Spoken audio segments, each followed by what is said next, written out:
बिस्मिल्लाहिर्रहमानिर्रहीम। अस्सलाम वालेकुम नाज़रीन। हमारी जो वीडियो का टॉपिक है, ब्लूमबर्ग ने बड़ी पेशन गोई कर दी है। इसके ऊपर मैं वीडियो नहीं बना पाया था। और पाकिस्तान के अंदर सोना यानी कमोडिटीज़, करेंसीज, पाकिस्तान के अंदर रियल एस्टेट और पाकिस्तान का स्टॉक एक्सचेंज और पाकिस्तान के अंदर जो बढ़ती महंगाई है, इसका क्या होने वाला है। और ब्लूमबर्ग की रिपोर्ट की नज़र में हम देखते हैं कि पाकिस्तान के अंदर क्या हो सकता है। देखें जी, ब्लूमबर्ग की बड़ी रिपोर्ट आई है। पाकिस्तान में साल 2024 में 5 असासे टॉप पर रहेंगे।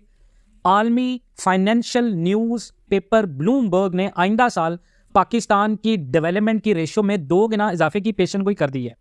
वर्ल्ड बैंक और ब्लूमबर्ग की तरफ से अपनी रिपोर्ट्स में मुआशी इस्तेहकाम के आसार के नुमायां होने की तस्दीक हो गई है, लेकिन इसके साथ साथ उन्होंने वार्न भी कर दिया है कि अगर पाकिस्तान 2024 में पैसे नहीं कमा पाया, जिसका साफ मतलब यह है कि अगर हमारी एक्सपोर्ट्स और हमारा रेमिटेंस ये दोनों मैच करके बढ़ेंगे नहीं, तो ये जो शरह है ये साथ में जैसे 2 गुना इजाफे की तस्दीक हुई है, ये 2 गुना कम भी हो सकती है। वर्ल्ड बैंक और ब्लूमबर्ग की रिपोर्ट्स में ये पेशन गोई भी की गई है कि पाकिस्तान की डेवलपमेंट्स में इजाफे और मईशत ने तरक्की की राह सिर्फ इस बेस पर दिखाना शुरू की है कि पाकिस्तान ने अपनी इंपोर्ट्स को कम किया है और पाकिस्तान ने अपनी एक्सपोर्ट्स के ऊपर तवज्जो दी है। और पाकिस्तान ने Saudi Arabia, UAE, Qatar, Kazakhstan, इन तमाम तर बड़े जितने भी मुल्क हैं, इनके साथ अपने ट्रेड रिलेशंस में बेहतरी करके अपनी एक्सपोर्ट्स को फ़रोग किया है। उसके बाद सवाल यह है कि पाकिस्तान के अंदर डॉलर की कीमत क्या हो सकती है इस रिपोर्ट्स की नज़र में। देखिए, ये रिपोर्ट्स हैं पाकिस्तान की। बेसिकली इस वक्त जो मईशत थी, जो बिल्कुल डूब रही थी, उसके अंदर थोड़े से तरक्की की, स्टेबिलिटी आने की, जो कि बहुत खुशाइन बात है। रवा माली साल की निस्बत आइंदा माली साल में पाकिस्तान की शरह नमू में 2 गुना इजाफे और बढ़ोतरी और बढ़ने की तवज्जो दी है वर्ल्ड बैंक और IMF ने। और वर्ल्ड बैंक की रिपोर्ट पर ब्लूमबर्ग ने तज्जियाती रिपोर्ट पेश की है कि जिसमें अगले साल महंगाई की शरह में 11% कमी का इजहार किया गया। उसके बाद जुलाई से शुरू होने वाले माली साल के दौरान पाकिस्तान को 24 अरब डॉलर की बैरूनी माली मददगार का मुश्किल सामना है। और जुलाई से मार्च अमेरिकी डॉलर के मुकाबले में पाकिस्तानी करेंसी की कदर में 3% इजाफा हुआ है। लेकिन ब्लूमबर्ग के बाद जो IMF की रिपोर्ट आई है, IMF की रिपोर्ट ने पाकिस्तान से बड़ा मुतालबा किया है।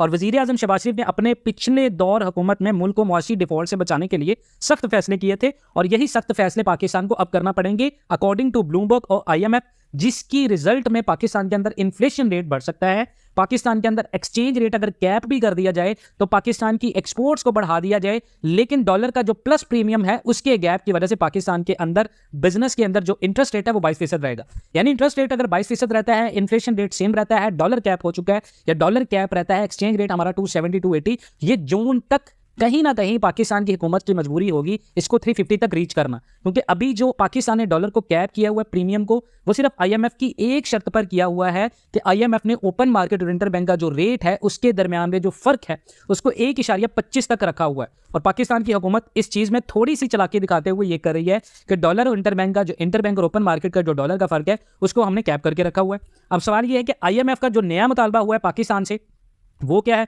उसके बारे में भी बात कर लेते हैं। IMF ने पाकिस्तान से क्या मुतालबा किया है। 5 असासे मैंने आपको कहा था गोल्ड आपका बढ़ेगा, गोल्ड बढ़ गया। हमने आपको कहा था शरह सूद 22% पर रहेगी या 22% पर खड़ी है। हमने आपको कहा था कि इंपोर्ट्स पाकिस्तान की जो है वो कम होंगी, उनको कैप किया जाएगा, वो कैप हो चुकी हैं। भाई सारी बातें सच हुई हैं। जो लोग कमेंट सेक्शन में कह रहे होते हैं कि आपकी बातें सच नहीं हो रही, भाई सच की बात यह है कि आपने सिनेरियोज देने होते हैं कि ये सिनेरियोज होंगे। अब आलमी इदारे ने के इलेक्ट्रिक के वाजबात और सब्सिडी का मामला रवा माली साल हल करने का मुतालबा कर दिया है। उसके बाद पावर डिवीजन और के इलेक्ट्रिक के दरमियान 2013 से 66 अरब रुपए के वाजबात का तनाज़ा है। अब के इलेक्ट्रिक को दी जाने वाली ये सब्सिडी हुकूमती डिस्को से दी गई है और ये रकम गर्दिशी कर्जे में है, जिस पर हुकूमत का भारी शरह सूद अदा करना पड़ रहा है। और वजारत खजाना के मुताबिक IMF ने के इलेक्ट्रिक के वाजबात और सब्सिडी का मामला इसी साल हल करने को कहा है और 10 साल से इस मामले को हल नहीं किया जा रहा अकॉर्डिंग टू IMF। और इसके बाद पाकिस्तान की गर्दिशी कर्जे में भी इजाफा हो रहा है। और इस इजाफे से आप देखें पाकिस्तान के अंदर आपको 5 असासों में इन्वेस्टमेंट करनी है। आपको कमर्शियल इंडस्ट्रीज या कमर्शियल प्लॉट्स, कोई भी रेंटल बिजनेस जो आपका है वो आपका कामयाब रहेगा। डॉलर करेंसीज, डॉलर के अलावा आप यूरो, पाउंड कोई भी खरीदेंगे नुकसान नहीं होगा। टिल जून तक कन्फर्मली आपको फायदा होगा। उसके बाद गोल्ड है, गोल्ड के अंदर इन्वेस्टमेंट रखें, लेकिन उसके अकॉर्डिंग टू एनालिसिस। ये नहीं है कि सारा गोल्ड ही रख लें।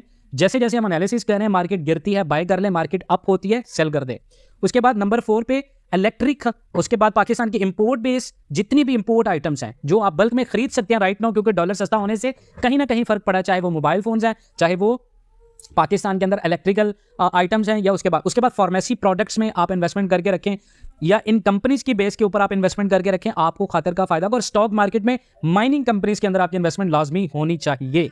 मजीद इस तरह के अपडेट्स के लिए जुड़े रहे पाकिस्तान एंड वर्ल्ड टीवी के साथ। इंशाल्लाह मिलते हैं नेक्स्ट वीडियोस में, तब तक के लिए अल्लाह हाफिज़।